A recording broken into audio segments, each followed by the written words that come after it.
আপনার জন্য ছোট একটা উপহার নিয়ে আসছি, আপনি একটু দাঁড়ান। হ্যাঁ একটু ভাই, এত সমালোচনা কেন আপনার ভিডিওতে? সমালোচনা বলতে যখন বিপদে ছিলাম হ্যাঁ তখন ভাই কেউই আসে না পাশে। আচ্ছা।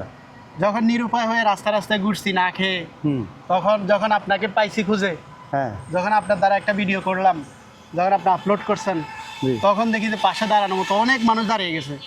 এখন অনেক মানুষ দাঁড়াইছে? হ্যাঁ অনেক মানুষ। কি করছে দাঁড়ায়, কি করছে? কিন্তু মুখে বলে, কিন্তু একবার ফোন দিয়ে বলে না যে আমার সাথে দেখা কর বা এটা কর, কি লাগবে বা কি, এই জিনিসটা কখনো জানতে চায় না। বুঝছেন, এই হলো সমাজ। আচ্ছা, এখন কিছু মানুষের মানে ইগোতে লেগে গেছে এবং তাদের মান সম্মান নিয়ে টান দিছি নাকি আমি। এদিকে থাকেন। হ্যাঁ তারপর আজ আমার কিছু নাই, আমি না খেয়ে রাস্তায় ঘুরি, যে জায়গায় আপনি আমাকে দেখে সাহায্য করছেন বা আমাকে একটা ব্যবসাদার আশ্বাস দিচ্ছেন, ওই আশায় আমি যখন আজকে সোশ্যাল মিডিয়াতে আমার ভিডিও ভাইরাল হয়েছে, এখন দেখি যে অনেক মানুষ আমার বাবারে ফোন দিয়ে অনেকভাবে হুমকি দেয়, ইয়ে করে, আপনার ছেলে আমার এলাকার মান সম্মান খেয়ে ফেলছে।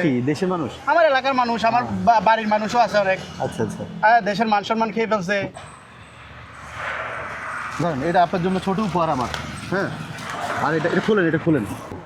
বিসমিল্লাহ। বিসমিল্লাহির রহমানির রহিম। আচ্ছা, এটা চিনি, এটা কফি, আর এটা কফি মেট। আর ওনার অভিজ্ঞতা আছে তো, ওই যে অফিসে উনি ইয়ে করছে, কফি বানাইছে, বুঝলেন? আচ্ছা, ভালো থাকবেন। আসসালামু আলাইকুম।